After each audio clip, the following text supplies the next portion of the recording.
Since the birth of civilization, tyrannical rulers have plagued mankind.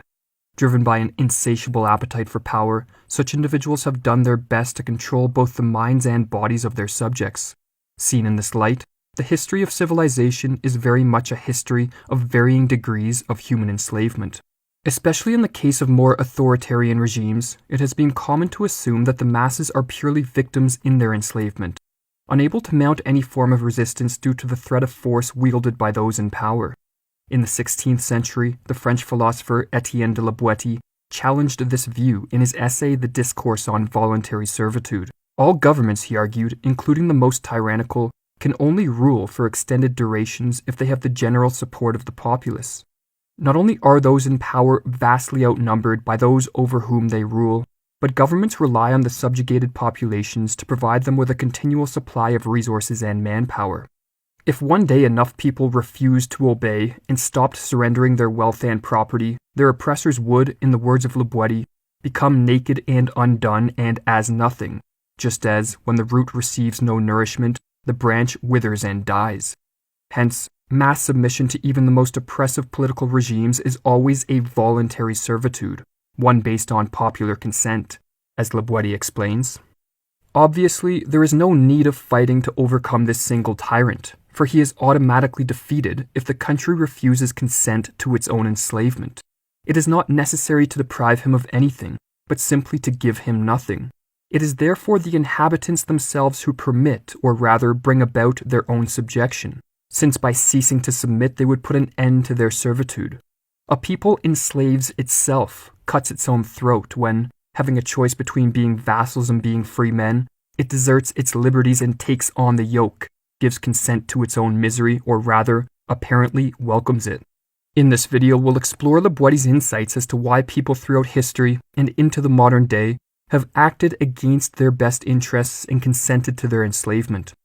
Most animals display a natural instinct to be free. When an attempt is made to capture an animal, it flees in terror or else reacts with fierce aggression. When taken from its natural habitat and placed in captivity, its innate vigor atrophies and is replaced by lethargy and despondency.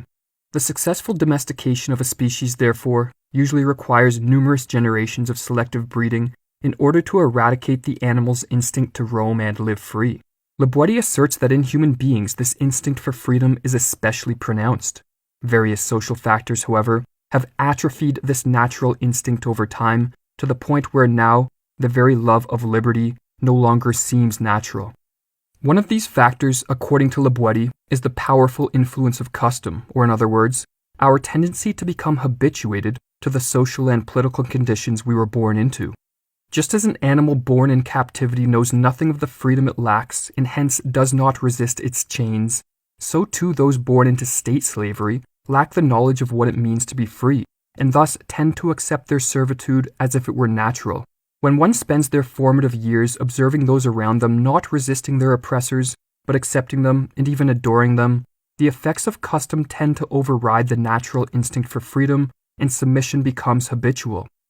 This socialization into state slavery is analogous to the story of the ancient king Mithridates, who was said to have habituated himself to poison by drinking small amounts over a long period of time. Like him, writes Le Boétie, we learn to swallow and not to find bitter the venom of servitude.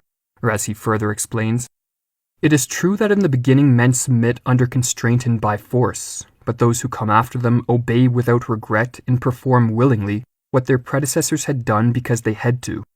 This is why men born under the yoke and then nourished and reared in slavery are content, without further effort, to live in their native circumstance, unaware of any other state or right, and considering as quite natural the conditions into which they were born.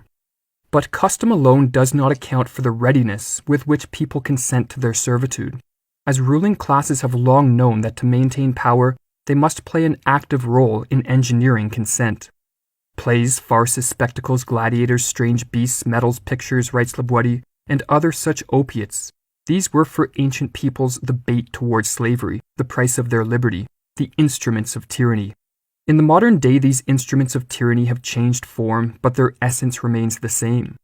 The endless supply of mindless diversions provided by the mass media and entertainment industry, the numbing effects of pharmaceutical drugs, and the dramatic farce of political elections all served to distract the attention of the populace away from the reality of their enslavement.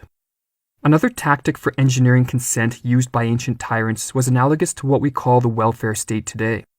Laboiti notes that on select days of the year, ruling classes used to distribute bread, wine, and a little bit of money to their subjects, and soon after those who were content and satiated would cry out, "Long live the king." The fools did not realize, Laboiti writes, that they were merely recovering a portion of their own property, and that their ruler could not have given them what they were receiving without having first taken it from them.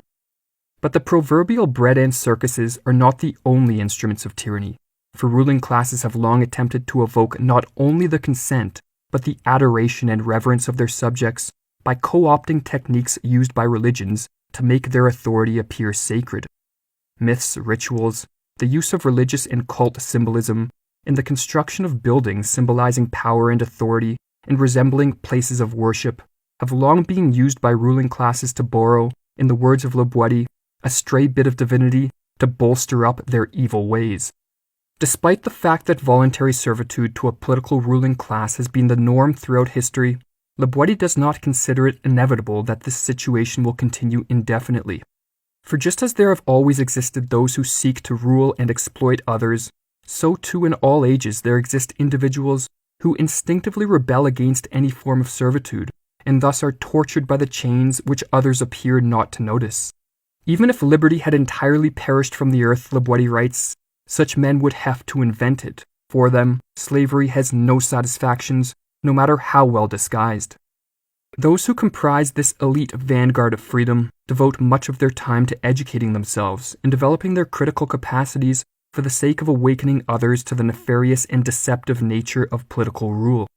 This work is done in the realization that if a critical mass becomes aware of their enslavement and of the true value of freedom, voluntary servitude on a mass scale will end quite abruptly, for as Laboiti explains, from all these indignities, such as the very beasts of the field would not endure, you can deliver yourselves if you try, not by taking action, but merely by willing to be free.